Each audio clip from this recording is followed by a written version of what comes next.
Good morning. Today I spoke with Jacob Andreas, who is a professor at MIT. He's interested in language as a communicative and computational tool, and we talked through the arc of his work from his time doing a Ph.D. with Dan Klein to what he's thinking about right now.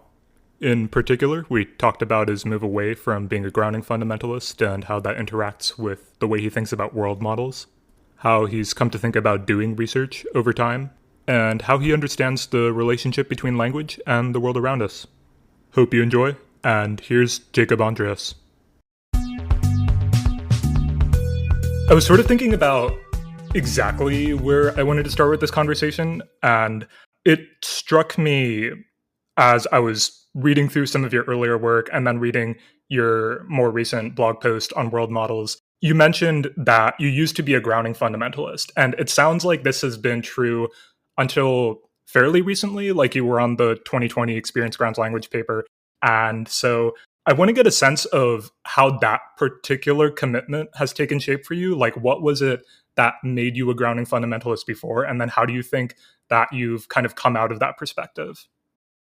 Yeah, so maybe one sort of relevant piece of this is that I think even from the beginning of my research career, such as it was, when I was in college, sort of emailing everyone in the department, asking for research internships and things, at that point I was pretty sure that I wanted to do something AI adjacent, but didn't really have any strong idea, what the right thing to do was there. And I emailed basically everyone in the department, and the NLP people got back to me first, and that was kind of where things went. But then,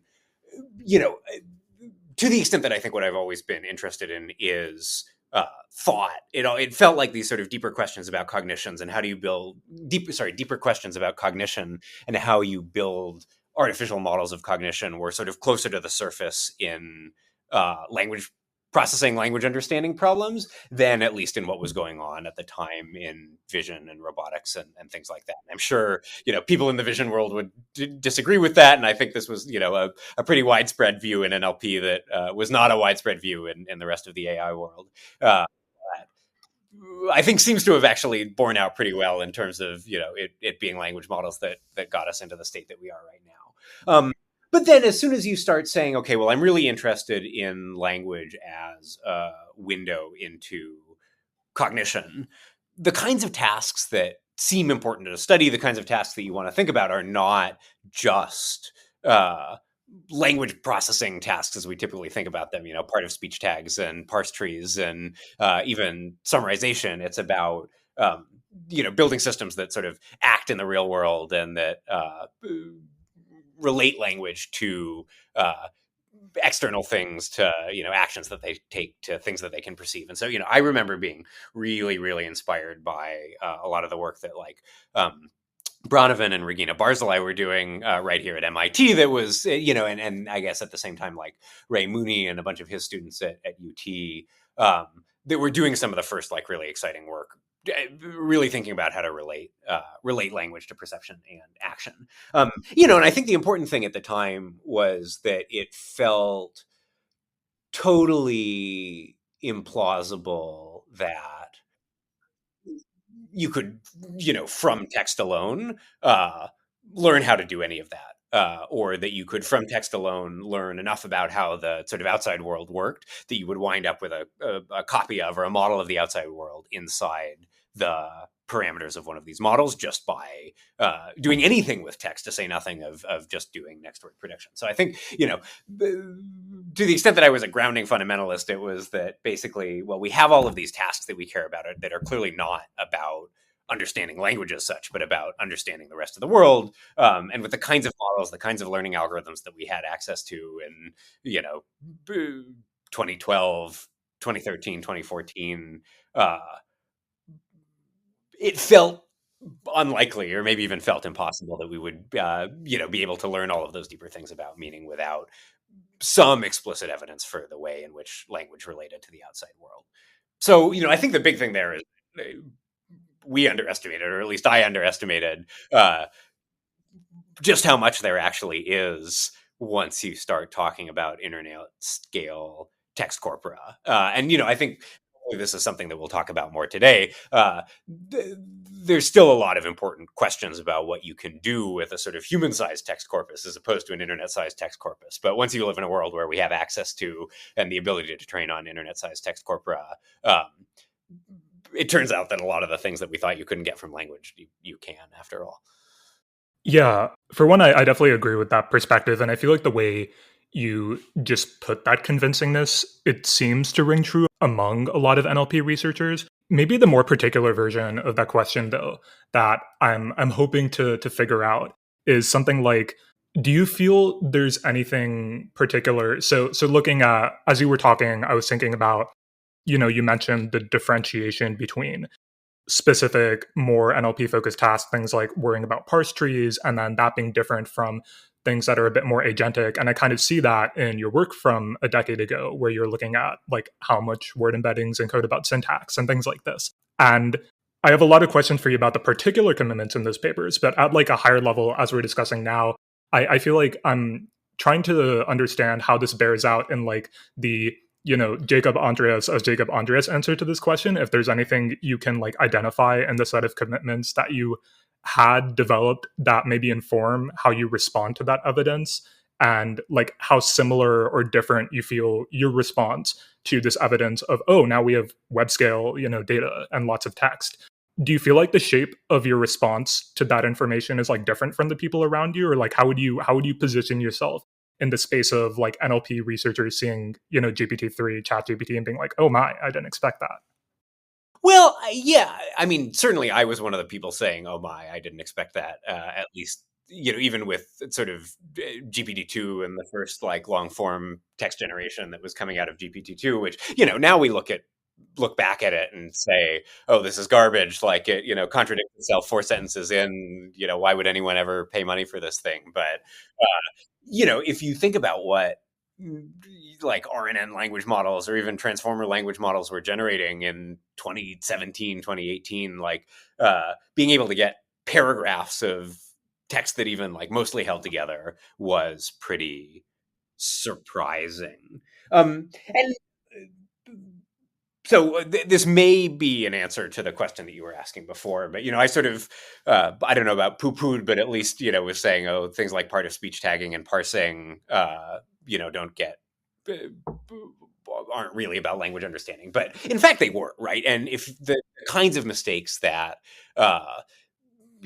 syntactic constituency parsers on the Penn Tree Bank were making, even really when I started grad school in like 2013, when people were starting to do sort of latent variable models and representation learning and things like that. The kinds of the mistakes that they were making really, in many cases, had to do with understanding the world and not understanding the rules of English, right? It was not like, is this thing a prepositional phrase or not? But is it more plausible that, if I, have a potatoes in a bag on the back of a truck, that the potatoes are in the bag, or that the potatoes are, basically where's the bag with respect to the back of the truck? And so, and because it was felt sort of intractable to make progress on those kinds of problems with the kinds of data sets that we had access to, I feel like we were looking at them and saying, well, where is the information about the sort of conventional relationship between the potatoes in the bag and the truck going to go, or going to come from? And it's not going to be text corpora, because every individual one of those situations you're going to have to learn a model of from scratch, and you just aren't going to see all the necessary co-occurrence statistics. And the way in which we're doing this is we're imagining how that scene plays out in our head, and surely to be able to do that, you have to have actually seen some of all of these objects in the first place. So I think that's basically where I was when all of this language modeling stuff started, indicating that it was moving in the direction of working as well as it was going to. That, you could say, well, here's a sort of statistical pattern that governs the distribution of well-formed text documents. We're not getting it when we're just training on text data. And so clearly you must need some other source of information to model the world. And what has actually wound up being the case is, precisely because you have this sort of, because the world constrains the set of text documents that you can produce, and we can see effectively all of the text documents, you can back out and practice the constraints that exist on the world. But I found that very surprising, and I guess even though I've gotten used to it and it's a big part of our research and all that, still find it incredibly surprising that this turns out to be the case. But I think talking about commitments, I think it's always been the case, and I think for large parts of the community, it's always been the case that we've sort of understood. Okay, well, language is an image of the outside world in some way, and therefore being able to build good models of these sort of language intrinsic properties at some level requires being able to build models of the outside world. And the surprising thing was not that turns out to be true, but just that the kind of data that you need to learn that model of the outside world, perhaps not in the most efficient way possible, but in the most practical way possible, may not go through any data outside world at all. I wanted to spend a second on that point you just made about the ways in which the world constrains the set of text documents and like the shape of those, because I see that as, you can say in principle, we could really say whatever we want about the world, but language also serves this social communicative function. I presumably want to tell you things that are generally true about the world. If we are working together, for instance, it's in that kind of interest. But alongside, I guess, a lot of the empirical results we've been seeing over the years, there's also, closer to what you're saying, that set of more sets of principles and arguments from like philosophical or cognitive sciencey perspectives about grounding in meaning. So I'm thinking about Harnad's symbol grounding problem back in 1990. And I think that's kind of come into consciousness once more. I remember, I don't know if you read the Mollo-Millier vector grounding problem essay that came out, but those were pretty interesting. And I think, the vector grounding problem kind of coheres with a little bit of what you were just saying. But I am wondering if those sets of arguments by themselves kind of pushed you one way or another, or like how you fold that into your commitments. Well, yeah, I mean, I guess maybe naive thing to say here, but is that it doesn't feel like there's actually a very deep philosophical problem here, in the sense that you can either say, okay, what it means to understand the meaning of a word is that there is some direct, well, I guess there's a few different ways in which you can formalize this, and I guess there is deep philosophy behind all of this, but it's all pre-existing, right? You can say a word derives its meaning from social context, from a history of use, and then there are lots of things that you can say about the sort of causal relationship between human societies and the documents that they produce, and then the knowledge that language models acquire from that, from those documents, such that if you have this, sort of causal theory of meaning, then, I think that's sort of satisfied by current models.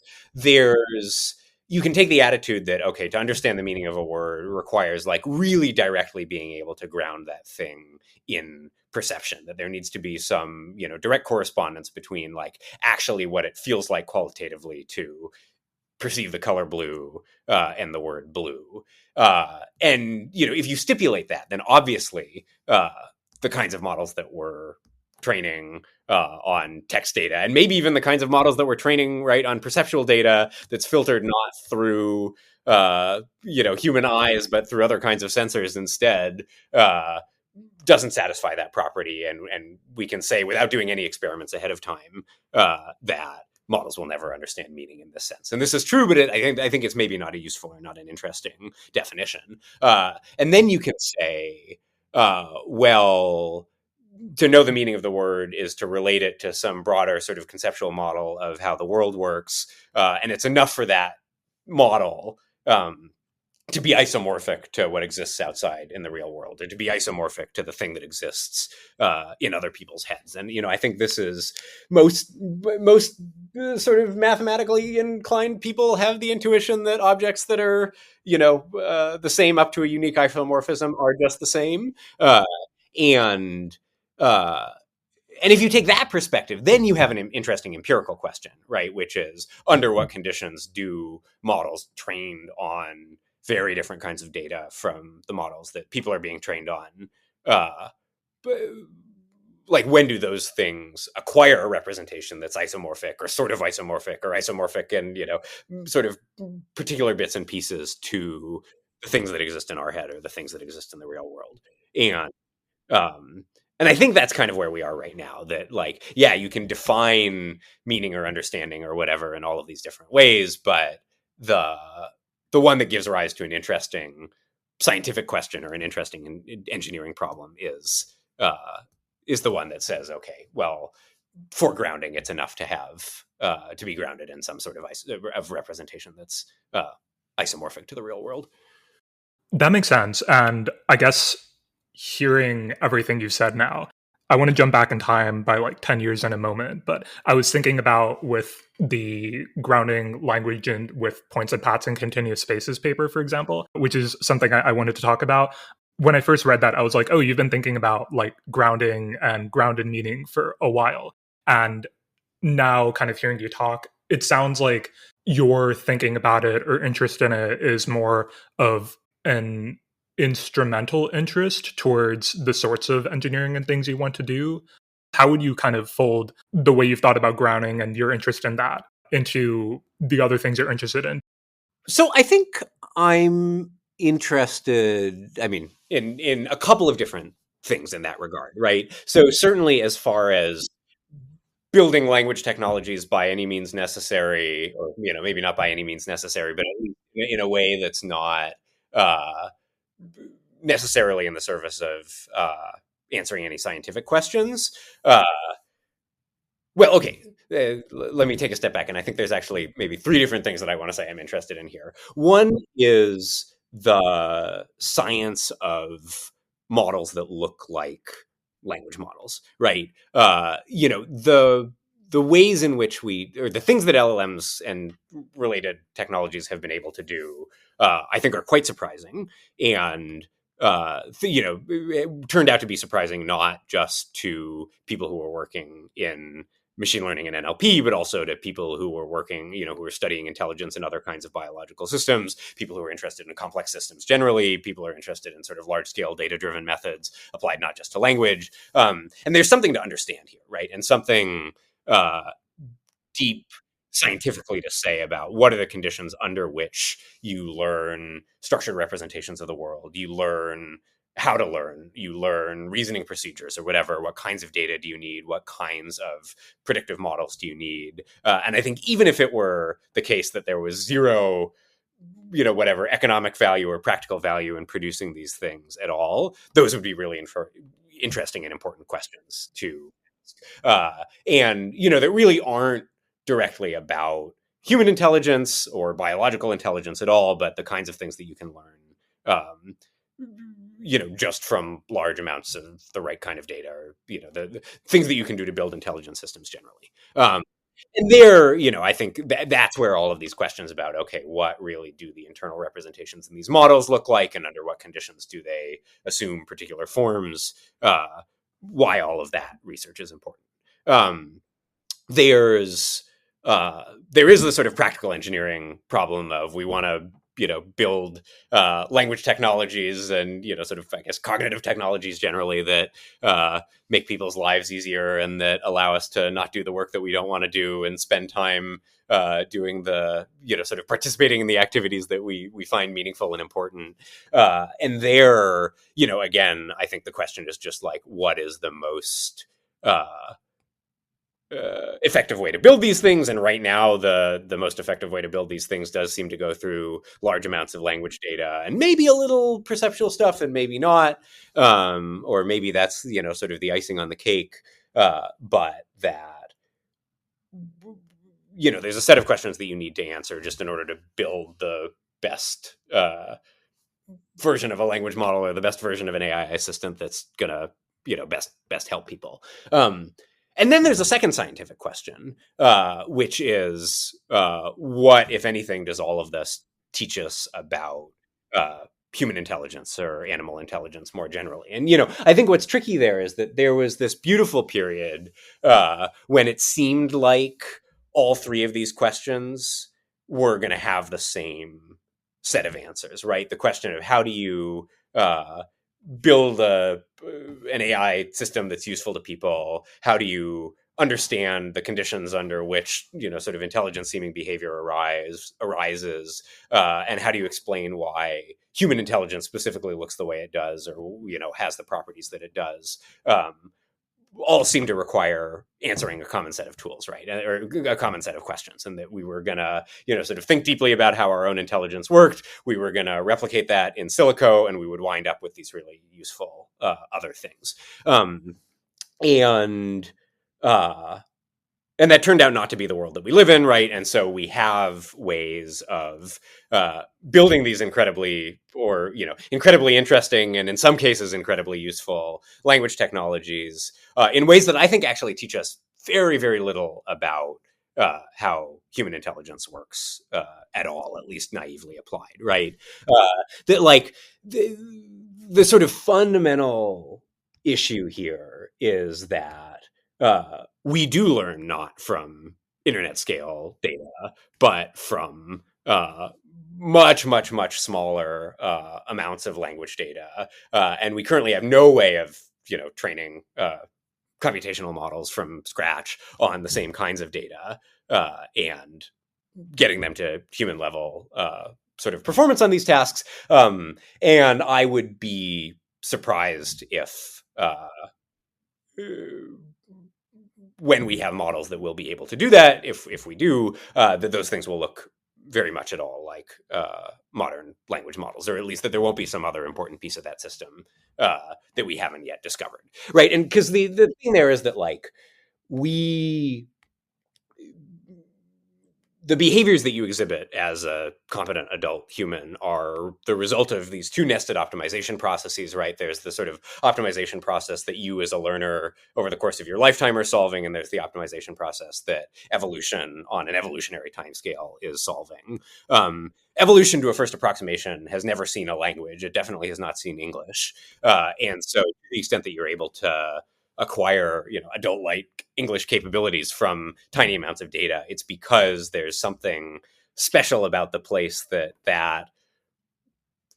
evolutionary optimizer that never saw any language put you, in virtue of which you're allowed to, or you're able to then go on and learn English. And I just don't think we're learning very much about what that initialization looks like from training models on language from day one in a way that sort of from the start to the end looks very, very different from the kinds of data that you're getting as a human learner. So maybe it's the case that there's some very clever meta learning thing that you can do such that given all the data that a human is going to see in their lifetime, a model trained on the same data, and maybe only the language part of that data learns to do the same thing. It seems much more plausible there that, in fact, all of this stuff about grounding and perception and social context and being able to take action in the world and do experiments and things like that is really, really, really essential for answering these sort of scientific questions about how intelligence works. It's less clear to me that those things are actually still on the critical path towards building useful technologies, at least in the present. I appreciate the separation of questions, and there's two aspects of what you just said that I wanted to spend a second on. And what this made me think about is I feel like I see a sort of conflation of all these questions that goes on a lot right now, especially among technologists, people who are maybe not spending a lot of time in the academic world. And the way I see this happening is I think of two specific instances right now. So the conflation of the science of human intelligence with we have text-based models that seem to look like something that could plausibly be called intelligent. And so you have a lot of people who look at this and say, what if humans are doing the same thing LLMs are doing, or something of that sort? This kind of projecting back onto the way humans do things. To your other point about the kind of outer optimization process of evolution versus this inner optimization that we humans do, I have heard at least one person make this argument to me, which I don't personally find very convincing, that you can make an analogy between the pre-training LLMs go through and the evolutionary optimization process, of history that led humans to where we are with respect to the set of things we have available to us at birth or something of that sort. And I can see like some things going on in that argument, but I don't find myself totally convinced by. But I'm curious how you think about and respond to like some of these conflations that seem to be going on. Yeah. I don't want to suggest that we are, that there's no analogy at all to be drawn between what, at least sort of behavioral level, a language model is doing and aspects of what's going on in human learning, right? There's, robust evidence at this point that human infants can do sort of statistical learning in these kinds of sequence processing tasks from a very, very young age. And that some amount of prediction or predictive coding or whatever is pretty central to what how we learn and what we think of as intelligent behavior in humans. I guess maybe the distinction that I'm trying to draw is between saying, sort of prediction generically teaches you a lot about the world and is a useful supervisory signal if you're going to go about building some sort of intelligent system, and saying that specifically the prediction problem that we use for pre-training current language models in any kind of fine-grained way looks like the prediction problem that we use for training or that's going on in the course of human learning.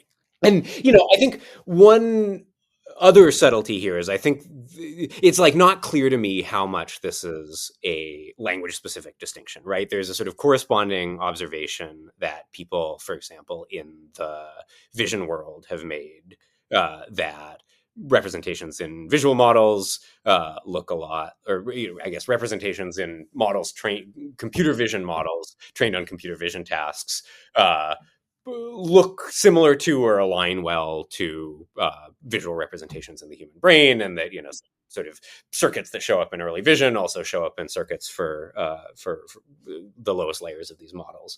And we can make the same sort of observations about representations of language in the human brain and representations of language in language models, although exactly what we're finding correspondences between there seems a little bit less clear. All of which is to say, I think you can certainly draw a coarse analogy between like predictive coding is important, and it's important in language models, and it's important in people. But it seems like the really deeper, really interesting question about people is like, what is that inductive bias that we are born with, right? Or that allows us to learn language and learn all the other things that we do from these orders of magnitude less data than the models that we're training right now. And I don't think we necessarily, because it seems to be the case that any answer that you give to that question needs to explain how you get there, without the thing that produces that initializer having already seen all of the sort of adult-like capabilities that you're eventually going to acquire. We're not really learning much about that from training models on quote unquote adult-like capabilities. So I guess that's the response to the first question. And now I forget what the second question. I think you kind of answered it. They were both about these what feel like maybe conflations of questions, and the second version that I mentioned was basically the analogy somebody made between the pre-training process and LLMs, and then the course of human evolution that like equips us with whatever inductive biases we might have that allows us to learn so efficiently. Okay. Yeah, I mean, I think it is at least not at all obvious that a satisfying answer to what did evolution give us should be able to say anything about language at all. And it would be, much nicer if you could say, well, here is some, what I like, the dream here is something like, here's some family of environments or some distribution over learning problems that are not exactly language learning problems, such that if you have a really good meta learner for this distribution over learning problems, then if you present language learning as the n plus first learning problem, you can do that with human-like abilities. And maybe there's truly no way to get that without you having really to put like language evolution inside that loop. But it seems,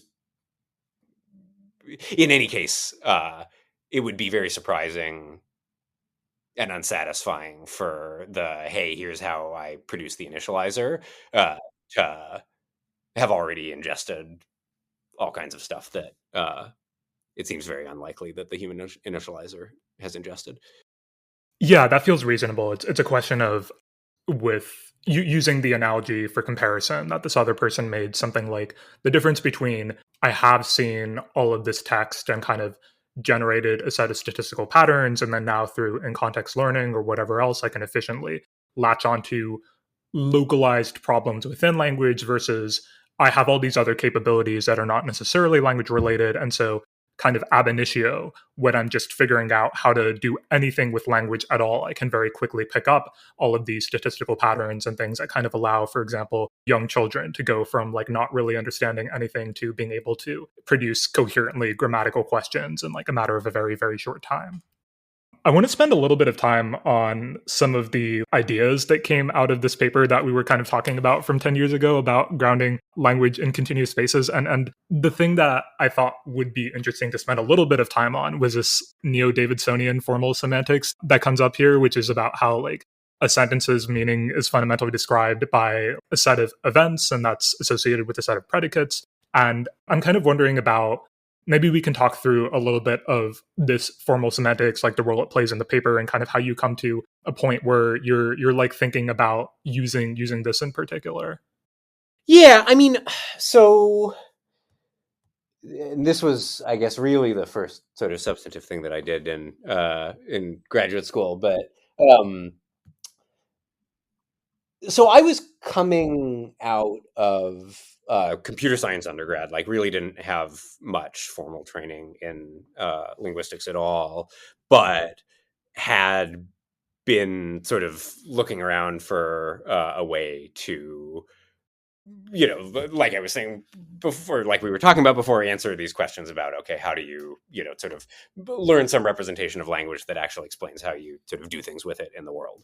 And there had at that point been uh, a bunch of work in the NLP world from Ray Mooney and colleagues, from Zettelmoyer and Collins, and from Yoav Artzi, who was Luke Zettelmoyer's student, on these kinds of, sort of parsing language into formal representations of meaning that, to a computer scientist's eye, look like our little programs in the lambda calculus, and then because those things are programs, being able to execute them against some sort of representation of the real world. And what felt like it was missing there was just that all of the work up to that point says, okay, well, once you've got the program, you're all done. The sort of execution semantics is known to you ahead of time. I can promise you that there's some concept in your formal language called purple, or some concept in your formal language called dog, such that just if you can learn the mapping from the word dog to the program name dog in your programming language, you'll be able to do all of language understanding. And right, this notion that you sort of need to have the language of thought, the language in which all of your sort of meaning representations are expressed, available to you ahead of time in order for language to have something to latch onto, is a very old one. You were mentioning that symbol grounding paper before. This is also, very much in like Jerry Fodor's work. And with the hubris of a first year grad student, it like felt like we could do better, and it felt like we could relax that assumption that we actually had access to the language of thought, if you want to call it that, and could instead try to translate language into executable representations where the execution semantics itself was going to be learned end to end with everything else. And so that, we did like a very, very, very shallow version of that in that paper. But I think that was actually kind of the driving idea behind a lot of the work that I did during my PhD is how do you, in what we would now call an end-to-end way, learn how to go from language directly to perception or directly to action without having to pass through some sort of intermediate structured representation of meaning or structured representation of thought or whatever that sort of already told you how the world works or what the important concepts were or whatever. And so it started in that paper, and then we had this sort of follow-up paper in a very similar spirit on instruction following and sort of trying to do instruction following without formal semantics, which actually some of that Bronovan work had done before, but which people had mostly moved away from in the direction of these more formal semantics models. And then the whole line of sort of module nets papers was really kind of the culmination of that, saying, okay, well, what does it look like to do structured computation on the world, conditional on language, but where nobody's told you ahead of time what the sort of primitive elements of computation are. I want to spend a second, I guess, on how that looks like within this formal semantics, just to kind of make it concrete in the examples we have right now. And I guess the way I'm thinking about this is, like, for example, in the paper, you kind of talk about you draw on, like, for example, the cognitive plausibility of the semantics you have. And there's like evidence from cognitive science that I guess we humans perceive events in a structured way even before we apply language to them. So there's like theoretical support for the assumptions you're making. And there's also assumptions of sort of pre-existing event boundaries and things like this in there. I'm wondering if you can talk through how you think about the plausibility of the set of assumptions you had at that time, and then maybe how that kind of evolved over the course of things. Yeah, I mean, I think the brutally honest answer there is that structured prediction is hard, and I was, struggling to get the sort of unsupervised alignment piece of this working jointly with the word learning piece of this, and it made our lives easier to assume. So I guess for a little context, if I remember right, and you may have read this paper more recently than I have, there's a sort of just learning grounding of compositional color terms. There's a sort of problem where we're trying to learn, I think, to predict like stock market trajectories from Wall Street headlines or something like that, where, again, there's some like squishy, continuously parameterized thing that's being described in language, and you want to try to recover it, and then something that looks more like a standard instruction following task, and doing this by basically saying, well, okay, each of these things, whether it's a color or a trajectory in space or a trajectory in some sort of abstract feature space, I'm going to think of as consisting of a sequence of events. The events have parameters, and I'm going to learn some sparse model that tries to sparsely associate words with events and features of those events. And so again, if the question is how much can you learn about how language grounds out in these relatively low level sort of percepts or actions, it would be nice to assume as little structure in the world as possible, and kind of what the standard thing in NLP at the time was to say, okay, well, I'm going to have some programming language that allows me to generate these colors or these shapes or whatever directly, and typically those programming languages were going to be informed by what we already knew about natural language, and there would be a pretty nice one-to-one correspondence between sort of formal operators and words and language, and this was saying, well, what's kind of the minimal structure you can assume in your representation of the world, and I would have loved to get all the way to literally just you have a sequence of points in your high dimensional representation space without any additional structure superimposed on top of those. But with the kinds of tools that we had then, and with the kinds of skills that I had as a first year grad student, we needed to impose a little bit of structure, and then I think is legitimately then sort of cogsci that you can appeal to for why those are the right structural assumptions to make. And nowadays I think we could say more interesting things about the sort of Spelkian core knowledge that shapes your representations of these things, but truthfully it was more because that's what we had to do to get the learning to work. I feel like a general question that also one might be wondering, thinking about the segmentation and the breakdown of events, is something like the model's understanding of event structure would probably be pretty heavily influenced by like the pre-segmentation that is there in the training data. And I'm wondering like how you might have thought through that. Yeah, well, and again, I think with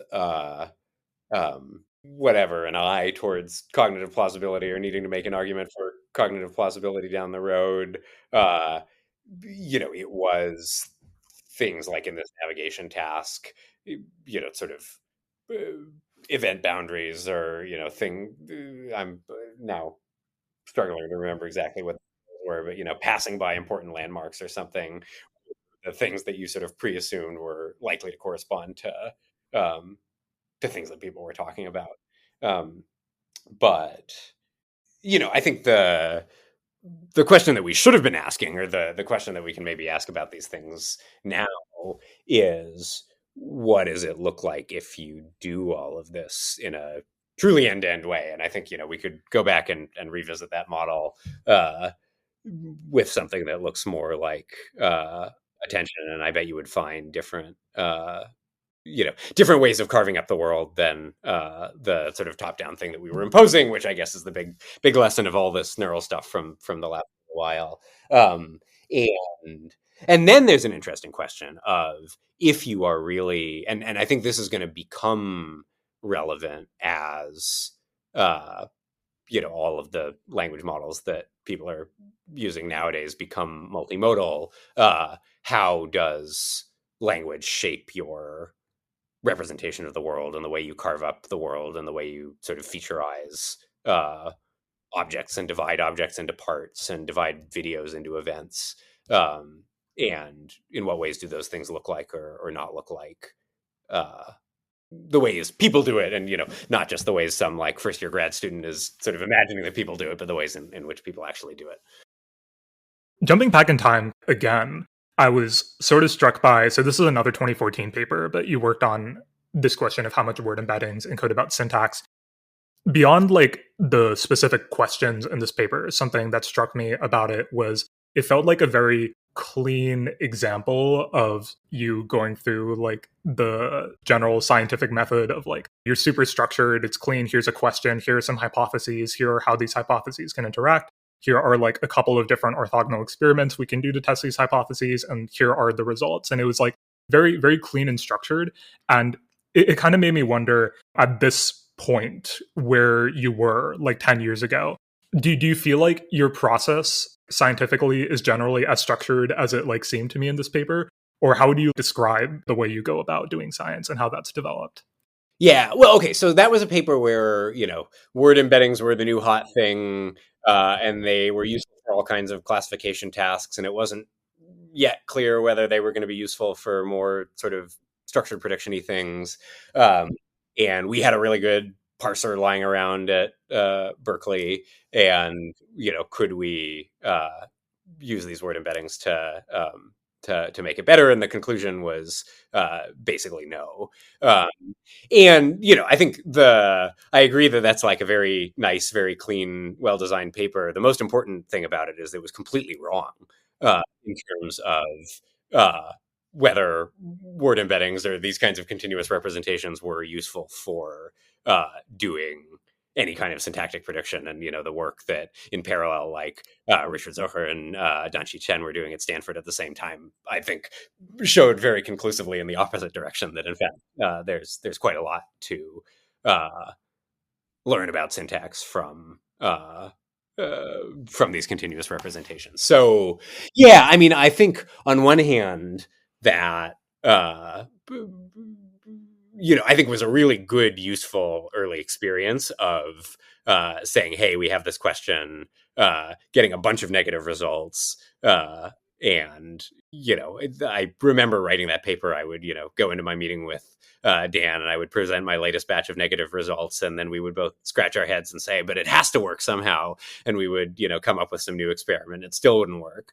And, but I think it was useful just going through. It was both useful going through the exercise of, okay, this is what it looks like to do research, and to sort of be skeptical about these things, but also useful to go through the exercise of, like, even when you do everything right, sometimes the final conclusion, it's just that you weren't clever enough or whatever to figure out how to make technique X work for problem Y.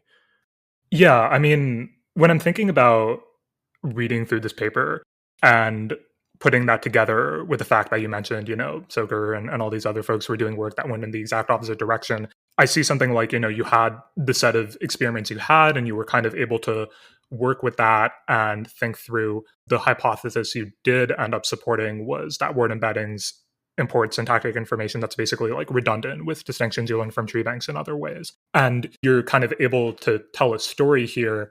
And one thing I'm always curious about is we've kind of talked about this in other ways, but this sort of two-way causal arrow between the experiments you do or the set of things you try, and then your beliefs or hypotheses or commitments, and then also in the other direction, the beliefs, hypotheses, commitments you have, and then like the set of experiments you're drawn to try, or like, the scope of your imagination about what there is. And I'm wondering if there's anything that you feel either this paper or like other stuff you've done since then that, may have been not exactly right has like revealed to you about how that interaction looks for you. Yeah, I mean, I think, in retrospect, the big lesson there, and one that I think it actually took me a very long time to learn, is just to not be too tied to, the best model that you have happening, that you happen to have lying around today, and to not underestimate the ability of very simple, very, very, very simple statistical methods trained on large amounts of data to figure out how to do the things that your fancy structured method can do on its own. And, obviously this is in some sense like the entire lesson of the, or that at least large parts of the ML community went through in the last The better decade. lesson. Yeah, but I very distinctly remember, the first like AlexNet paper came out, and the vision people were all freaking out, and we were, sitting 2 bays over, patting ourselves on the back saying, oh yes, this neural stuff is very nice, but it will never do any kind of structured output.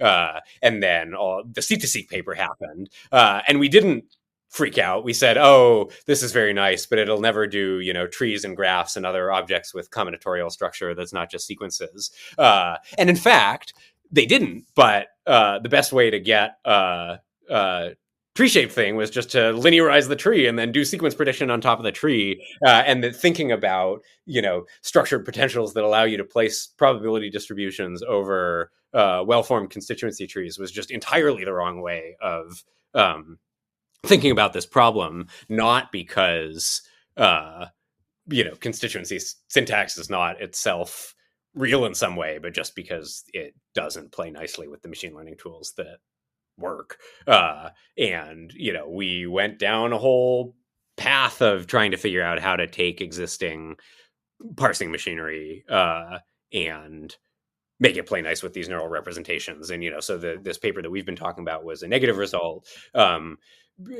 David Hall and Greg Durrett, and later Nikita Katayev and Mitchell Stern, and just the group that I was in grad school, like subsequently had a bunch of really successful, sort of neural structured prediction things. And that just wound up not being like on the critical path at all. And so, and I think that's kind of a version in miniature of this larger conversation we were having before about, when what do you learn about the world, and how much kind of prior structure do you need to build in about how the world works, or the link between perception and action. And the lesson of the last few years has always been less than we thought.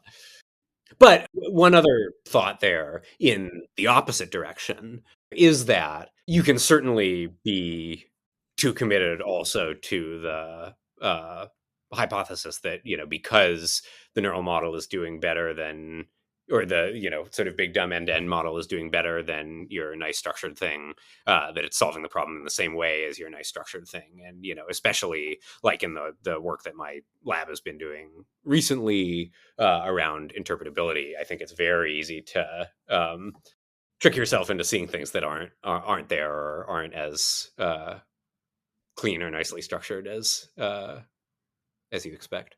Are there like particular instances that stick out to you of cases where you might have tricked yourself into seeing things that aren't there? Well, so one thing that comes to mind recently is when we were in the early. So my student Ekin had this paper, or now a series of papers on sort of how in-context learning works.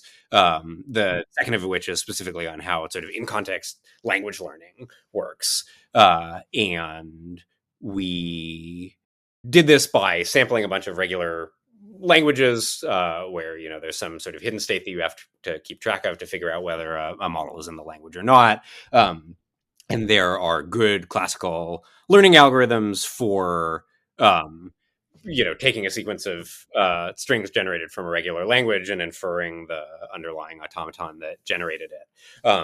And we were convinced that when we trained neural sequence models on large amounts of this data, that they would, sort of recapitulate internally somehow the classical learning algorithm for basically recovering a like finite state automaton from just observations from that thing. And the attention heads weren't really behaving in a way that was consistent with this, and the predictions from the models weren't really behaving in a way that was consistent with this. And eventually we, Ekin realized that, in fact, the model was learning to do something much simpler. It was not solving this fancy latent variable problem at all. It was just learning to be a little n-gram model. And I think I guess this is a very literal example of what we're talking about here.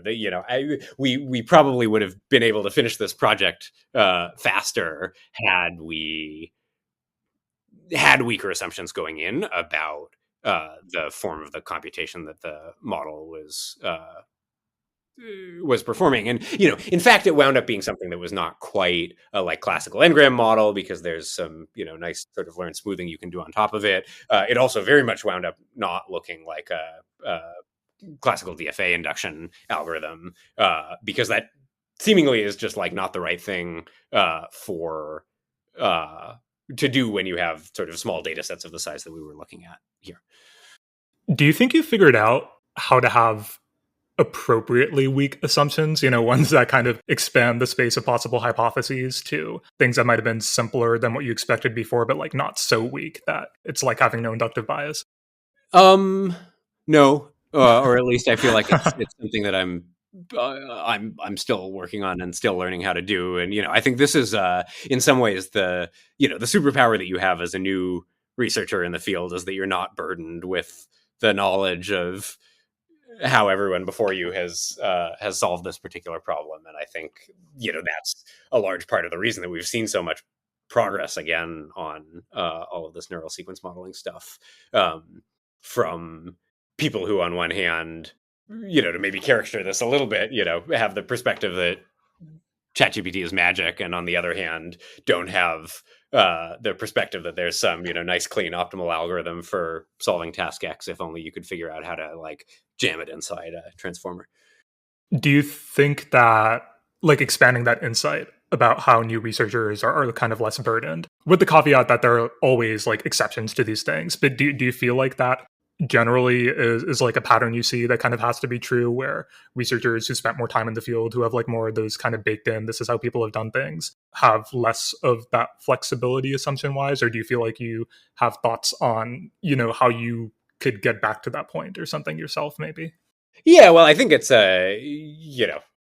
optimistically, I'm like gradually progressing back towards that point, but the unlearning takes a lot longer than the learning. I mean, and I think this is not just true of machine learning research. So another sort of example that comes to mind here is I've been involved in this sort of big collaboration that's trying to understand how sperm whale communication works. And one of the things we had this paper out, I guess, earlier in the year that was sort of identifying various kinds of low-level combinatorial structure in this language that people hadn't picked up on before, and we've done all of our nice statistical tests and crossing our T's and dotting our I's, but really the thing that revealed this structure in the first place was my grad student Pratyusha Sharma, who came into this project with zero background in sperm whales or animal communication or anything,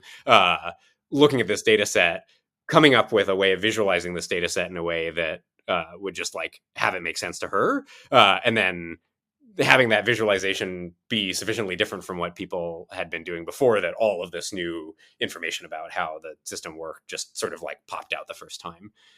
So I think this is maybe not even just something that's true about ML, but something that's true about science generally, right? That it helps to have fresh eyes on things. I guess continuing the fresh eyes and development conversation, there's a couple of papers that are around 2017 that I think might be good to talk about and maybe wrap into our discussion of world models when we get into it later, because there's some thoughts in there about meaning that I want to get into. But when I was reading one of your papers, so 2019, you had this paper measuring compositionality and representation learning, at least based on your Google Scholar, it seemed to me like besides your thesis, this was the first paper of yours that you solo authored. Do I have that right? Yeah. Okay. That was my job market project. That was the thing that I was working on when I was, sitting in airports in between.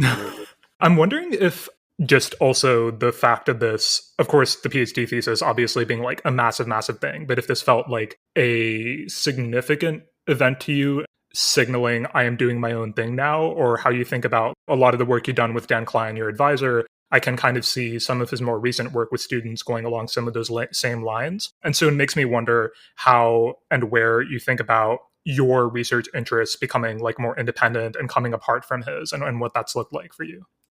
Yeah, I mean, it's interesting. Now that the sort of first batch of my current grad students are getting ready to go on the job market, I was going back and looking at all of my materials from before. And, it's interesting.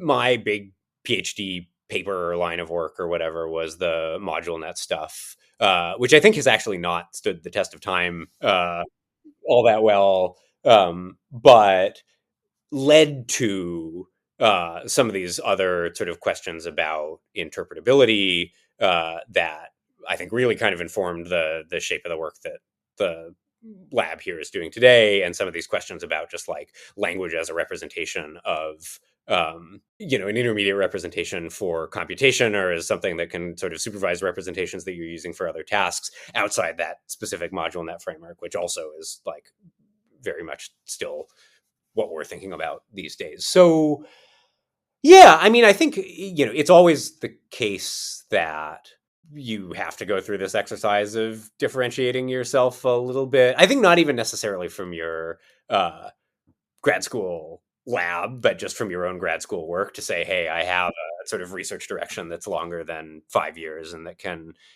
have room for more than just me inside of it. And for me, coming off of the module net stuff, the stuff that I was excited about was basically interpretability and rich supervision in a more model agnostic way, because by then I was sort of finally starting to see the light of day about the usefulness of sort of architecture hacking as opposed to other things.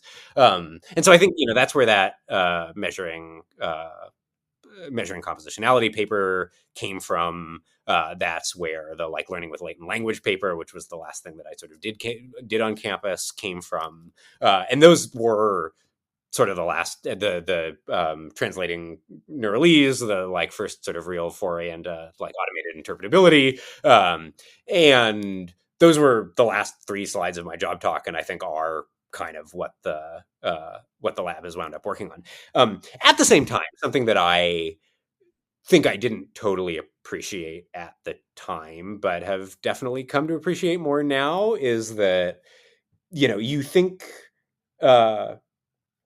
maybe as a grad student that your PI is running the show, or that there is such a thing as the direction for the lab, and that you're in the lab because you're interested in going in that direction.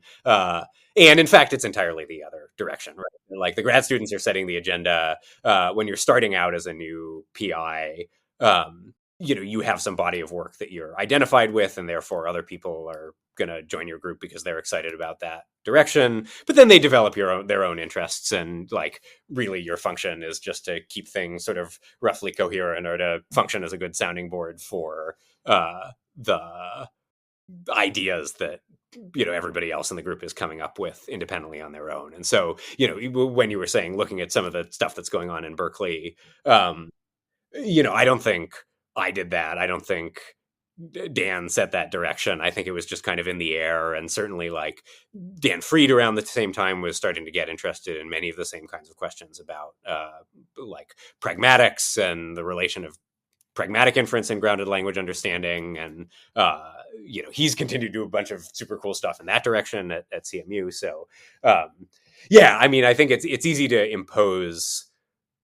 structure on these things after the fact, of like, this is when this entered the research agenda, or this is when this left the research agenda. But I think it's much more stochastic and much more kind of bottom up. I was going to ask if you're the sort of person who like suffers from this anxiety of influence thing at all. And from what you just said, I'm reading into that something like a no. Yeah, no, I mean, I don't know. I think fundamentally this is a collaborative activity that we're all engaged in, and our job is to get the field, or the state of human knowledge, into the best state possible. And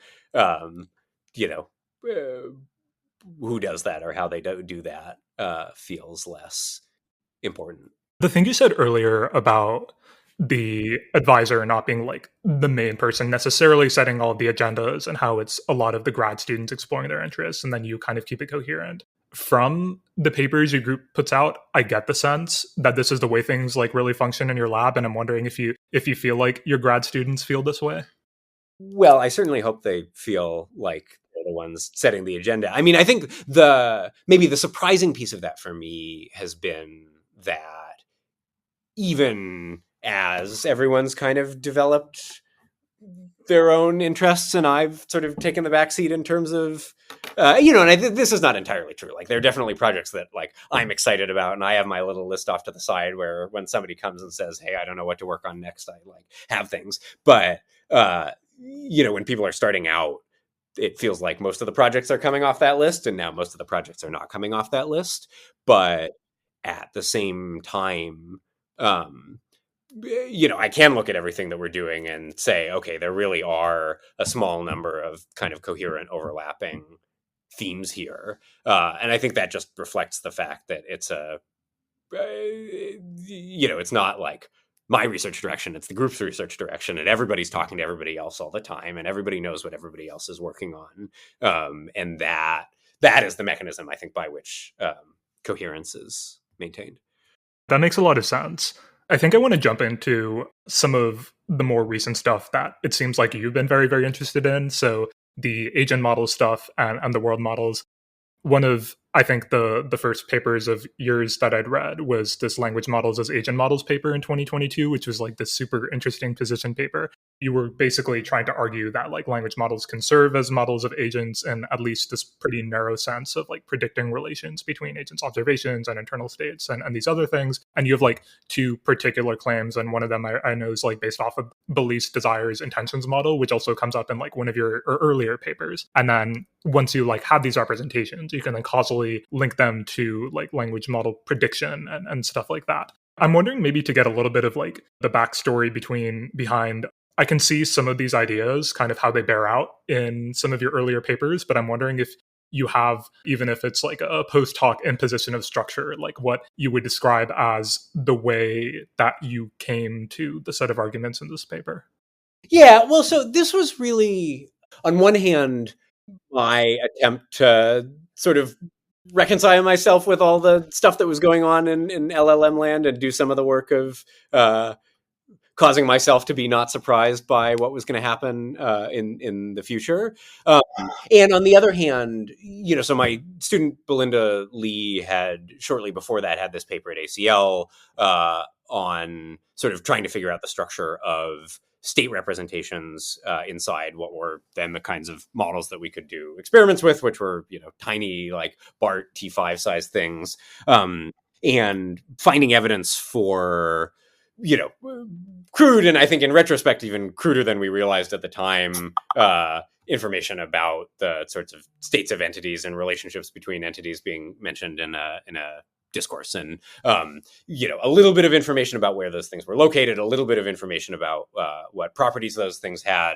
There was a nice follow-up paper by Sebastian Schuster and Na-Jung Kim a little bit later, finding that in fact things were probably even like messier than we originally thought. So, on one hand, coming back to what we were saying at the beginning of this conversation, evidence that models were in some way representing the state of the world internally, but on the other hand, not doing that, in any way that was like perfectly isomorphic to the real world, but something. And I think a natural question about that as well, if models are representing states of entities in a discourse, what other kinds of things that might they be representing? And, maybe even more abstractly, what kinds of things might be useful to have inside your representations if you are going to do a really good job of modeling the entire distribution over documents generated by people, by human authors. And I think that leads you pretty naturally to this kind of beliefs, desires, intentions model. And once you have that as a framing device, we could find in the literature then, sort of similarly crude representations of desires or communicative intentions, either behaviorally or representationally in models at the time. But, I think that was really more, like I was saying before, speculative than descriptive, right? An attempt to not be surprised by, what future versions of these models were going to be capable of. And I think one of the really interesting things there is I think this is the right timeline, between submitting that paper to ACL, to EMNLP, and the paper actually getting in, ChatGPT came out. And that was, in some ways, like very much in line with what was being claimed in the paper, in the sense that now you have this system that's very explicitly designed to be agentic, and to act as though it has a sort of coherent set of goals and a coherent, personality or whatever. But on the other hand, is a very different kind of model from the model, language models, as I was talking about in that position paper, in the sense that, it's no longer a model of the distribution over everything on the internet. It no longer really needs to have the ability to infer what the sort of author at the beginning of a document was trying to accomplish in order to do the best job of completing that document at the end. And so, in some ways, the world became much more interesting after that paper was written, because we now have, on one hand, models that look like the models that I was talking about there, that are models of the entire internet, and on the other hand, tools which don't always work all that well, that are intended to convert these models of the internet into models, not of the sort of mixture of all agents, but of some one specifically. I guess when I was thinking about this paper, I was like trying to engage with it as if I were reading it in 2022 again, when I was reading it more recently, and just kind of thinking through the claims and the evidence you present. It feels reasonable, but also I was thinking about the toy example you give, which is, as you kind of acknowledge, like a fairly like simplified thing relative to what, for example, with the evidence of this LSTM model you had, which was producing documents consistent with individual author types, and you present these sort of 3 different author types that produce different documents, and you kind of want to work out this sense of like, where did that come from? Where did particular text come from? If I recall, you had this like linear probe that got like 98% accuracy or something of predicting the author type after about 5 tokens. And the things that I was thinking about there were like the notion of authorship in documents in our day-to-day feels a lot more like complicated than the scenario. And so it made me wonder how you thought about, I imagine you were thinking about this at the time, like extending that analysis a little bit further than it would have gone in that scenario.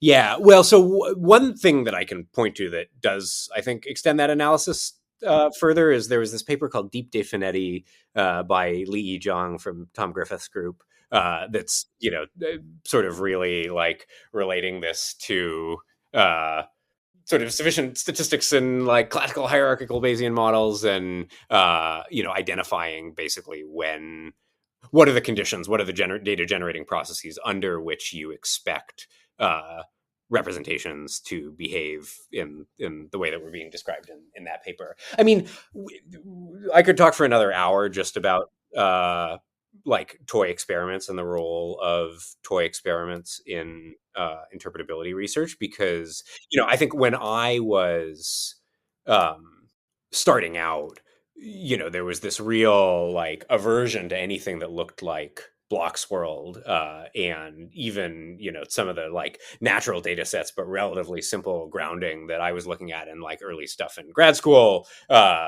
Reviewers often reacted extremely negatively to, and it was kind of known in the NLP world that, well, if you have a toy synthetic data set and you're just evaluating the performance of your nice structured model on your toy synthetic data set, you're going to do great, and you may not have actually produced a model that will be useful at all in the real world. And now we're in this sort of weird other place where these we have these big language models. We know they work well at everything, or not at everything, but they do something sensible for basically whatever problem you want to throw at them. And we just want to understand how that is. And I was very skeptical for a very long time that we could learn anything about these big models and sort of what happens when you train on the entire internet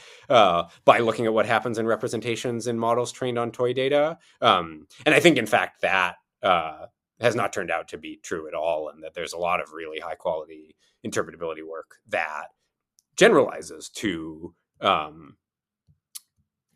large scale data, or sort of descriptions of large scale models that starts from toy experiments. And even in that Lee et al. Paper, we had a version of that was a pre-existing natural data set with human beings writing down instructions for this little beaker manipulation task, and then we had a synthetic version of that same task, and the representations look the same, the interventions seem to have similar effects, and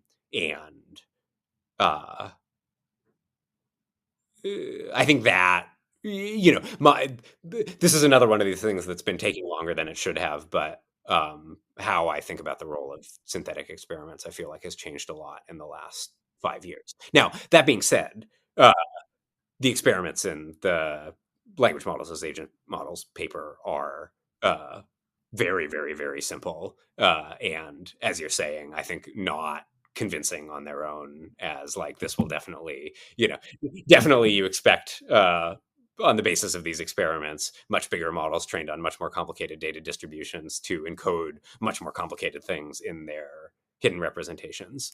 And now that we have a clearer picture of what those things might be, I think there are better, more interesting versions of those experiments that one could and should do. Can you spend a bit longer on that? This general, if you feel like you've developed better intuitions around the types of toy experiments or synthetic experiments that would be effective in getting the kinds of intuitions you want?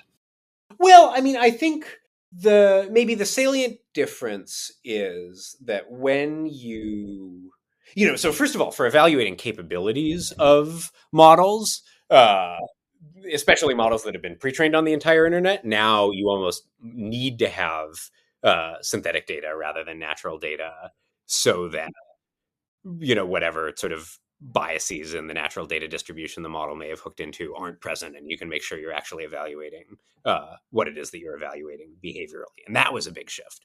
And then there's a sort of even more extreme sort of version of the synthetic experiment thing, which is to say, well, we want to sort of predict what representations are going to look like in big models by training small models, maybe even training small models to do some very simple task on some synthetic data. And I think this is more of an inductive claim than anything else, but it seems to be the case that often when we figure out how some phenomenon works in a small model, and then we look at a bigger model, it works the same. The sort of encoding happens in the same place in the same way. Like the cleanest examples of this are a lot of the sort of knowledge representation stuff that people have found.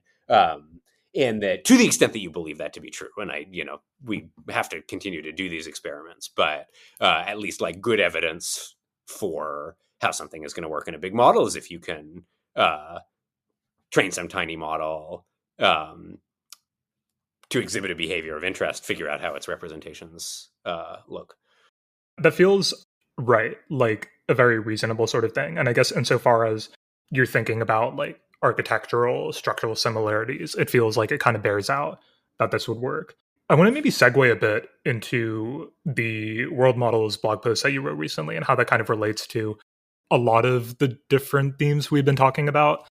We discussed a little bit about OthelloGPT earlier, not too much in detail, but there's a pretty interesting study. I think this was posted initially on the alignment forum, claiming that OthelloGPT had basically learned a bag of heuristics, a bunch of different decision rules for things like, is a board piece mine, yours, something like this, and a bunch of different things of that sort. And when I was rereading that after your world models blog post, and it struck me just because it was interesting that this is talking about a bunch of different heuristics, and then you come to the conclusion that thinking about like this singular world model that a system is going to have is something a little bit different from how you've come to view these models. So I'm wondering if you could talk through a little bit how you came to that view on world models, and then if you think that there's any overlap between how you think about it and then what was found in this OthelloGPT study. Maybe the place to get into this is when we talk about world models in neural sequence models or world models in sort of automated sort of prediction and decision making systems generally, I think people actually mean a lot of different and sort of mutually incompatible things with that term, right? And I think there are even interesting analogies to be made, and this is sort of the point that's being made in this blog post, between the kinds of objects that we call models in human culture broadly, or in science specifically, and the kinds of things that people talk about as world models inside language models or other kinds of neural sequence models right now. And so, for example, I think if you look all the way back even to like WordDevec and before that, even all the way to sort of LSA type things, right? These just like classical count-based ways of learning word representations by taking the word co-occurrence matrix and finding low dimensional representations of it. You start to see in there structure that mirrors somehow the structure of the outside world, right? That there was the like famous picture they produced in the WordDevec paper where you like line up all the countries and all the capitals, and there's an approximate east-west axis in one dimension here, and there's a like country to capital relationship in the other direction. Is this a world model, right? Does WordDevec have a model of the world? I think if you're willing to say that like a globe is a model of the world in the sense that it, gives you some low dimensional representation of the space in which all of the countries and their physical relationships to each other live, then it probably is reasonable to talk about WordDevec or any of these sort of word embedding type models also having world models of a very, very simple, very, very noisy form. And, once you're there, I think you can make all kinds of interesting analogies between other sorts of objects that we, sort of colloquially refer to as models. And, again, it's sort of coming back to the blog post that you were mentioning, the sort of maybe next degree of sophistication that you can go above just like static map or other sort of static things that we talk about as models, like model airplanes or model trains or whatever, is to think about some sort of system, or think about, for example, the kinds of models of like celestial mechanics that people were working with in the medieval era and the Renaissance, right? Where you have some notion, even once you figure out that the universe is heliocentric, that, you have the sun in the middle, that you have planets, that the planets move on rails around the sun, maybe at some fixed distance. And you can't necessarily even explain why they have the orbits that they have, or why they have the shape that they have, or why they seem to exist in particular relationships to each other. And it really takes, Newton to come along and give you the complete story there. But even without that, you can at least say, okay, I have some basic simplified dynamical model of the solar system that lets me say, okay, knowing that Mercury is here today and Venus is there today, I can tell you where they're going to be tomorrow. I can tell you the next time they're going to, line up in the same position in the sky or whatever. And I think, in fact, when we think about the kinds of, sort of world models that exist in language models, that's really the kind of picture that we should have in our minds most of the time, right? That they don't necessarily understand or have the ability to recapitulate the entire causal process that caused their training data to look the way that it does. But at the same time, they do, even if it's by way of these sort of shallow surface heuristics, have the ability in distribution to predict what both what the world, or to describe what the world looks like today, and maybe to predict what the world is going to look like tomorrow, and maybe even to predict what the world is going to look like tomorrow. It's sort of conditioned on some particular intervention taking place, or in some relatively restricted class of counterfactual situations describing other ways that the world might have been. And so coming back to whether, if you're using heuristics, is it really a world model? I think there's all kinds of things that outside of AI that we're happy to call world models that use heuristics with kind of a similar flavor. And, at some level, this is an argument about terminology rather than about capabilities. I was going to bring up the terminology question. I was wondering exactly that, like how far do you go before you start to not want to call something a world model? Because when I think about, the term world, right, that kind of implies everything. If you think about like possible worlds and kind of the philosophy sense, that's always about, I can imagine the way that literally everything is. And if you kind of take the physicalist perspective on that, that's just like all of the material stuff going around in the world. Is there like a clear dividing line for you? Are you still thinking that over? Yeah, I'm not sure. Well, so there, I guess, there's two pieces of this, right? There's the world piece of this and there's the model piece of this. And I think, even with respect to things that do look more explicitly like, bottom up first principles physical simulations, right? We're typically not talking about models of literally the entire world. We're talking about models of, specific narrow domains, even thinking about the kinds of things that get referred to as possible worlds in like the philosophy of language and formal semantics literature. Often, the thing that you actually imagine that you're reasoning about is a description of a situation and not, everything in the world. And so, as far as calling those things world models, yeah, the terminology could probably be better, and we have sometimes used the term situation model when talking specifically about these things in language models, but I sort of feel like that ship has sailed, and that we're stuck with world model as the generalized term, and then I guess as far as the model piece goes, yeah, I think this is something that I'm still thinking through, or would have a hard time articulating, beyond in a kind of family resemblances sense, the precise boundary at which I'm willing, or at which I'm no longer willing to say that thing doesn't have a model; it just has a bag of heuristics. And I think that confusion is maybe not even a confusion about machine learning models, but about what the word model means in its most general form. That's a fair confusion. At the start of your post, there was another interesting thing that was sort of happening where you present the big question, capital B, capital Q. And the big question is first formulated in terms of meaning, whether language models can represent meaning. And then you describe the way in which the big question has become, well, a better version of itself to you. Do language models have internal world models? I'm wondering how you think about the relationship between those two things, that drift in the question, to what extent you feel like questions about world models answer that original question about meaning. Is this even a well-formed question about meaning? Yeah, well, I mean, so I think coming back to the, like thinking about the kind of conversation that was happening in, I think at that point, mostly the NLP community, circa 2019, 2020, when people were just starting to get a sense of, what were then really big language models, sort of GPT-2 size things, how it was that they were able to do language generation and how that should inform, how our model of like what they were actually doing under the hood should inform both our predictions about how these technologies should evolve in the future and our own understanding about uh, what language learning looks like and what kinds of data are necessary or sufficient for doing language learning.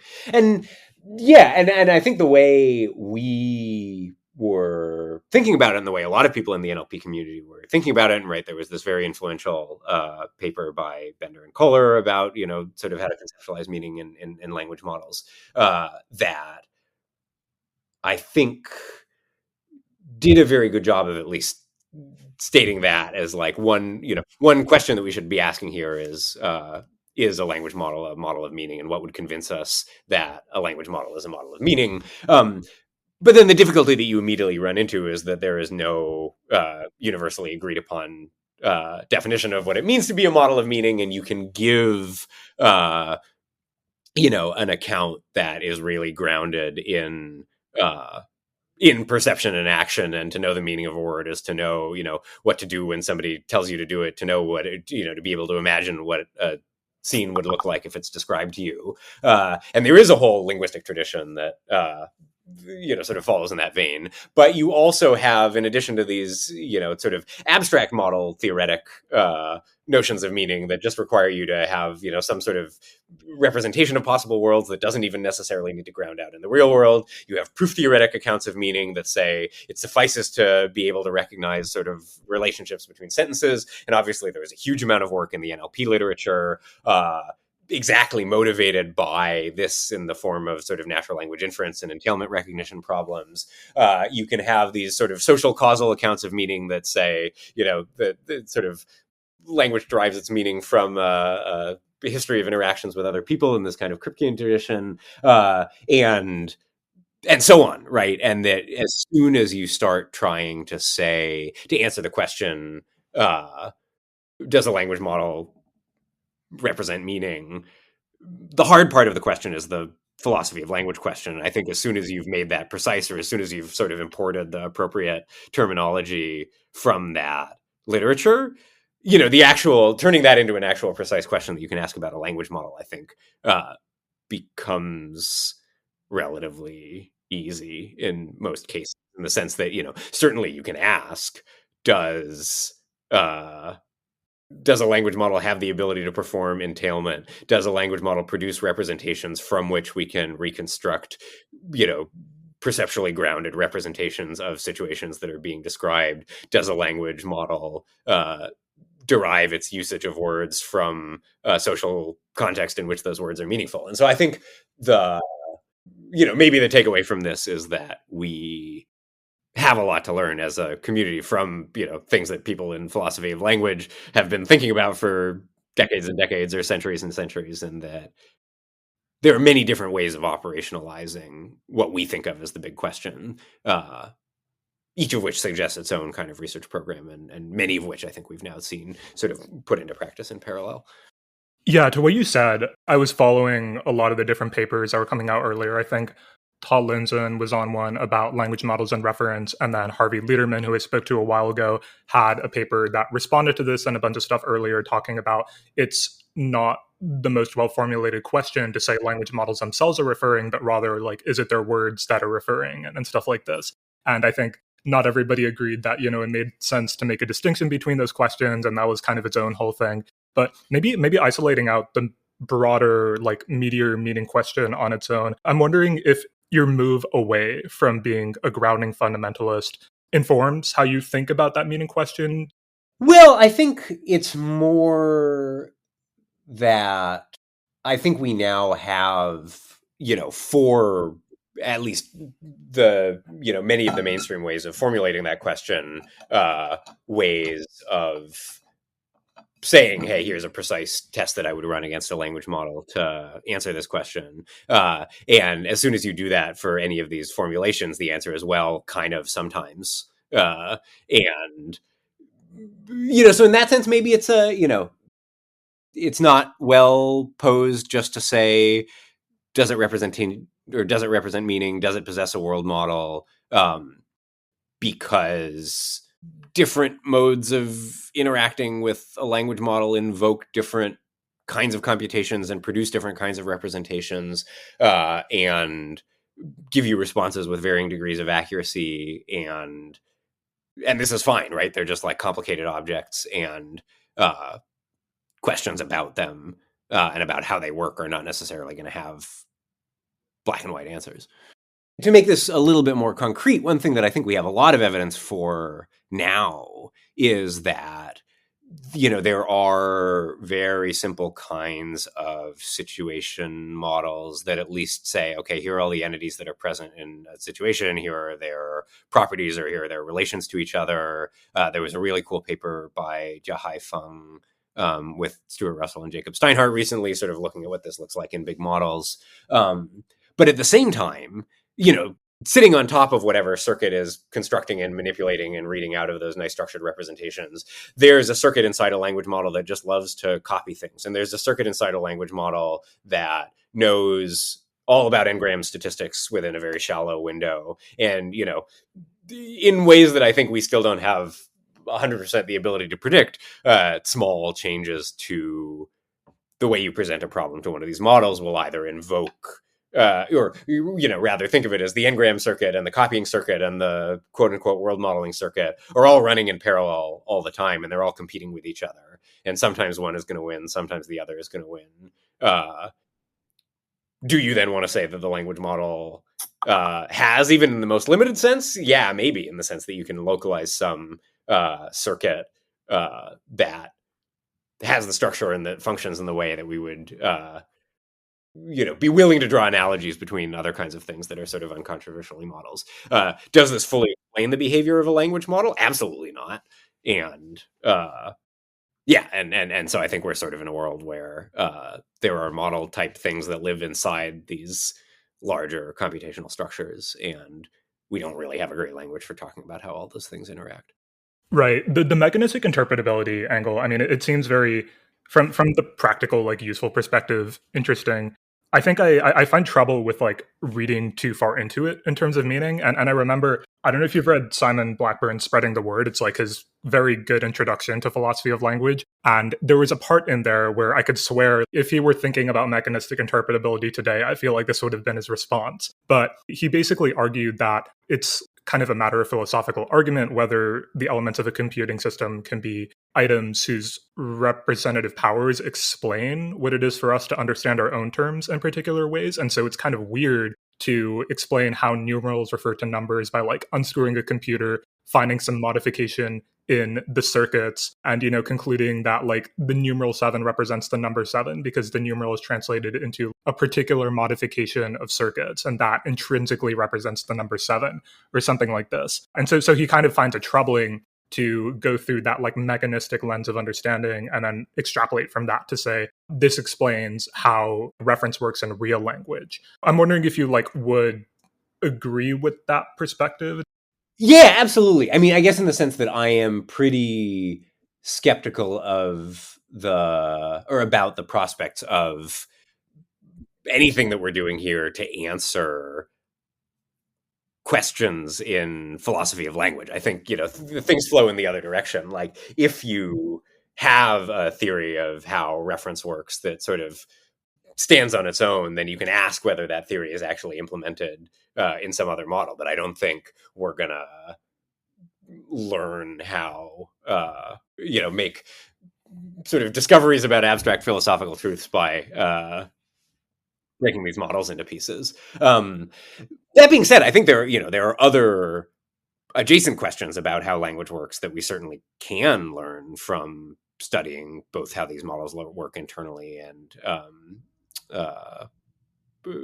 what kind of data they learn from, right? Like, I think just as, like, the empirical question of what kind of data do you need to acquire adult-like linguistic competence for whatever definition you're willing to supply. I think everybody has been surprised that the answer to that was, well, you can do it with a huge amount of text data. And this doesn't, certainly tell us definitively how it is that people are acquiring adult-like language competence, and it probably isn't a very similar mechanism. But at least just, having all of these kind of proof in principle of, well, if you have enough of this data and you have some very simple computational architecture, you can build representations with this nice structure, or you can produce outputs that are reliable to this degree or that degree.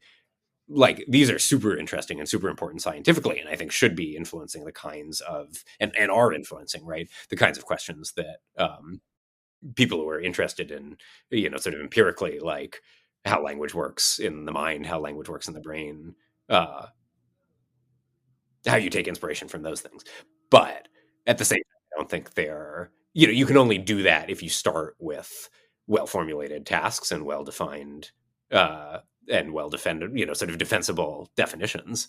And I don't think we can rely on staring at models alone to tell us what those definitions ought to be in the first place. Yeah. Do you feel like, I think from what I've seen, it feels like a lot of people have come around to positions that are similar to yours, but I'm wondering how you feel about it, because I'm remembering the way Ilya Sutskever put one of the big claims about world models coming from next word prediction, where he was just saying that it turns out to learn the statistical correlations in text and to compress this really well, the neural networks are learning some like process, something of the process that produced the text.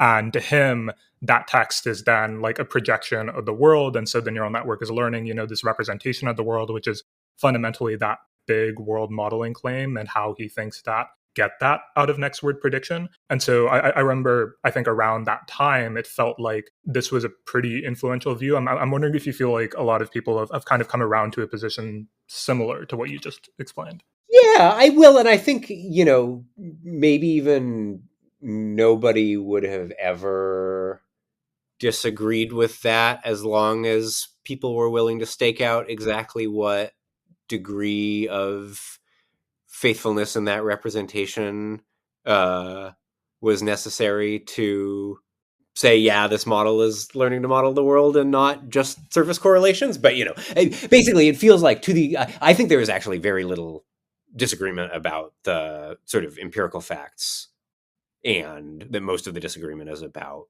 terminology and what you need, either what is sort of the right definition or the useful definition of having meaning or having a world model, and what are the sort of acceptable standards of proof for those things, and less about what is, is it possible that there is literally nothing inside a language model that bears any correspondence to the data generating process in the outside world. But I think, you still can have substantial disagreement about what the right degree of fidelity to the underlying process is, and sort of how faithfully you need to like actually mimic the step-by-step computation that it's performing, in the same way that I think it's defensible to say, hey, your orrery, right, your sort of solar system on rails is not actually a model of the solar system, because it doesn't know anything about gravity, and there's some large category of questions that it can't answer. Looking towards maybe the end of your blog post on this, kind of the looking forward portion about building better world models, you talk about some different ideas that you've been thinking about in terms of that. So one of them was your DCT paper, Deductive Closure Training, where you were using language models to identify like implications of contradictions in text they generate, and then you kind of get a way to improve language model factuality, which is a really cool technique. You also bring up, I guess, ways that future tools could use that kind of supervision in DCT. I'm wondering if you could talk a little bit about the directions you're thinking about in that regard. Yeah, well, so, and, I should say again that this is an idea that I think has appeared in many forms in the literature over, the last few years, if not more than that, right? So there was a paper there were a bunch of people doing this at inference time, where you just say, okay, before I answer question X, let me generate everything else that I know related to question X, and sort of produce my answer in that context. A couple of papers from AI2 doing this, and from some folks at Stanford. and one way to think about what's happening in this DCT paper is just doing it at training time rather than inference time, and then observing that you can use it both in a totally unsupervised way and for doing editing to models. Some folks from Tatsu Hashimoto's group recently had a paper on synthetic continued pre-training, which is a sort of scaled up version of a similar idea. Stephen Bach and his lab at Brown have also been doing similar things. So, I think this is something that's like been in the air for a while now. And in terms of what comes next, I think this general notion, one, that you're getting different. So maybe there are two important ideas here. One is different ways of interacting with a language model invoke different sort of, if you want to call them that, world modeling capabilities. And that, for example, there seem to be some that are available at inference time right now that are not available at training time, right? So if I put some fact in the context, models are happy to compute all of the implications of that fact. If I take a couple of steps of gradient descent on text expressing a fact, models memorize, the sentence that I just trained them on and don't swallow up all the implications. And so if you want models to derive from their training data everything that is implied by it, then you need to do something like this. You need some way of turning the ability to do, sort of reasoning at inference time into compiling things into the weights at training time. And I think, the stuff that we're doing here is just like the very simplest possible form of that. And I think one thing that I'm really excited about in that direction is, for example, if you are doing live interactions with some individual human user, or if you're collecting a bunch of preference data to learn from, that same kind of reasoning applies, right? And you can probably, even if you're just getting from a user like, hey, I prefer output A to output B, you can probably distill that into, here's a general principle that explains why this user prefers output A to output B, or why they prefer, the entire set of A's over here to the entire set of B's over here. And once you've figured out that general principle, now you want to be able to say, let me impose that globally on the model. Or if you're in a setting where you can collect richer feedback from somebody who's training you, right? If you're in a robotic setting where you're getting, sort of individualized teaching from some individual person, or even if you're just in a sort of normal RLHF setting, but you're asking your annotators to, give you richer kinds of annotation to explain their decisions, to produce edits, which is a model that people have looked at recently, then again, you want to be able to extract from those explanations, not just the user prefers A to B, but actually globally, there's some sort of preference structure that's being expressed here where A is better than any other B that I could come up with, as long as that explanation is being satisfied. And then I think you can, use very similar techniques to learn from rich supervision in that way. And, then I think the other piece of this is, or the other sort of big idea in all of the work that people have been doing in this direction, is that there are just top-down sort of global declarative constraints that you want to be able to impose on a model, right? To be consistent. If you're going to answer this question one way, that you should all answer all paraphrases of this question the same way, to, sort of express uncertainty in an appropriately calibrated way. And then a lot of these kinds of like top-down constraints we want to impose on models, you can actually operationalize as, synthetic data generation, or data generation followed by filtering schemes, and that you can get a lot, even though we no longer live in a world where you can just sort of bake into the structure of a model that it needs to satisfy some sort of invariant, that there are ways of doing that with data generation instead, and that oftentimes works just as well. Yeah, when you're speculating on future tools and what this might kind of look like, I'm thinking about model editing from the perspective of, you talk about it as also like intervening on representations and parameters directly, which is a really cool way to think about it.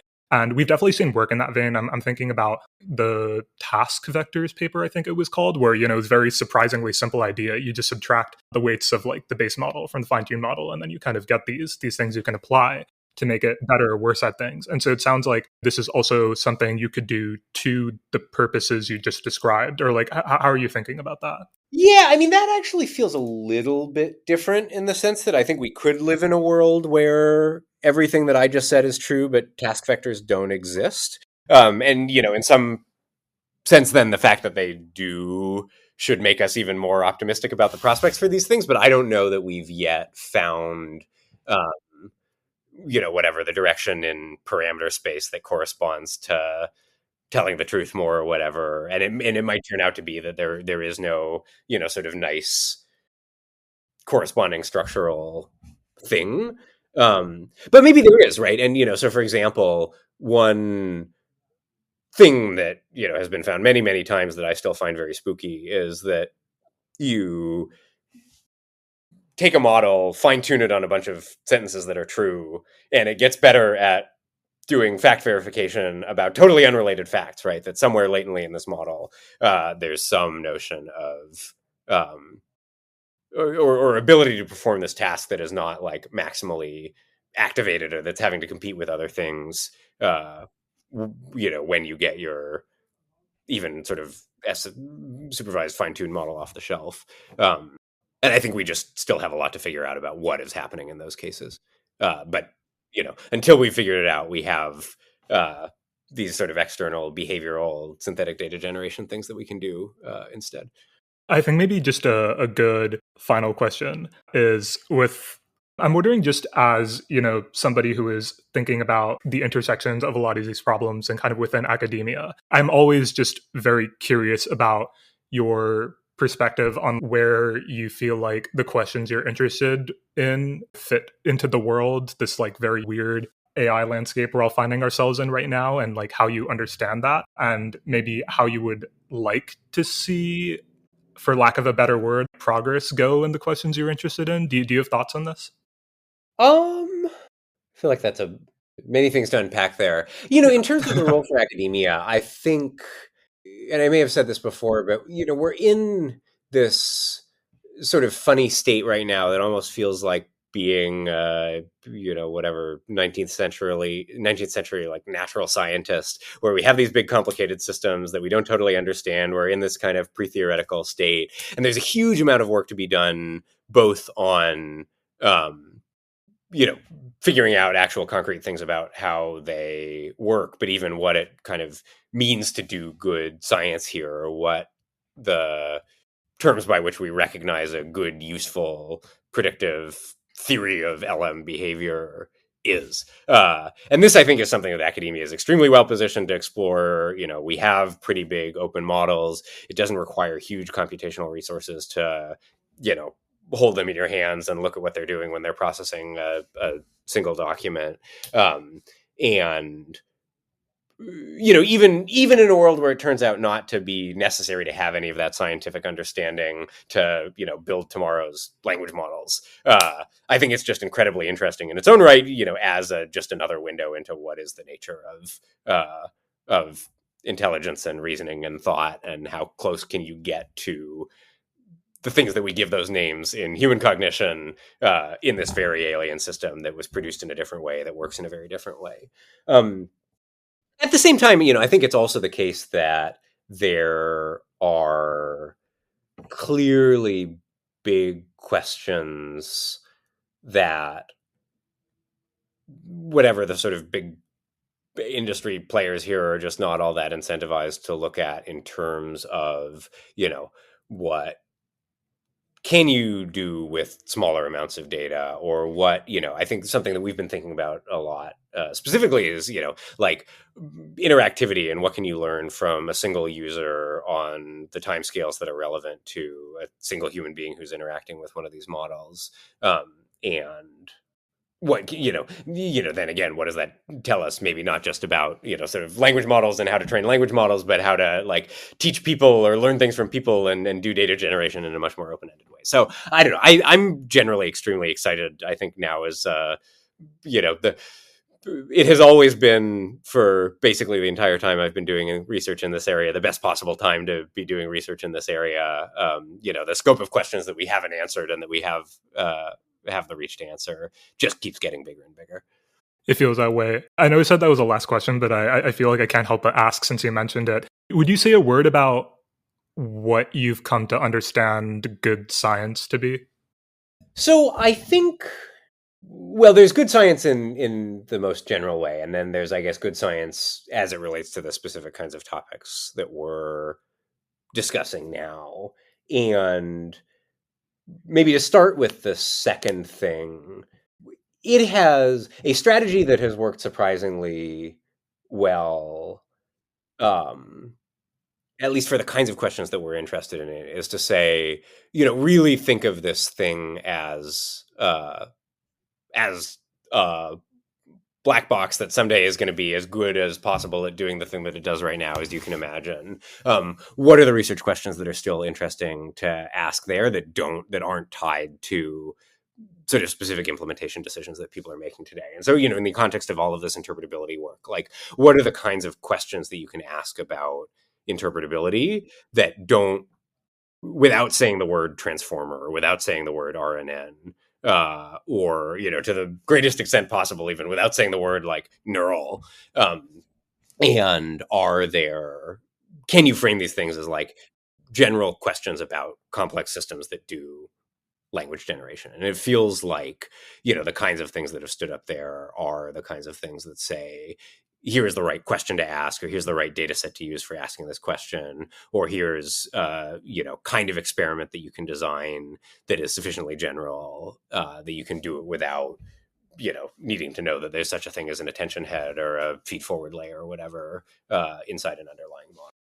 And then I think with regard to the broader question of what does just like good science look like in general, I don't know. I think maybe to answer that in the other direction, we have most often, or at least the work that we've done that I'm most excited about has most often come not from reading a bunch of sort of papers that appeared in CS.CL or CS.ML in the last week, but by looking at other fields, looking at sort of the formal semantics literature, or recently have been thinking about kind of state tracking stuff in the context of just like, what do we know about how to like compute operations on groups in a more general way, or what do we know about how to ask people good questions, and so from that perspective, as a user of good science in other fields, I think it really is like saying the kinds of things that are likely to be legible and meaningful and influential to people working in totally different areas from the one that you think of yourself as working in right now. I think that's a great point to end on. Professor Andreas, I really appreciate your work. Thank you for taking so much time to talk with me. I really enjoyed this. Yeah, no, thank you so much. This was a fun conversation.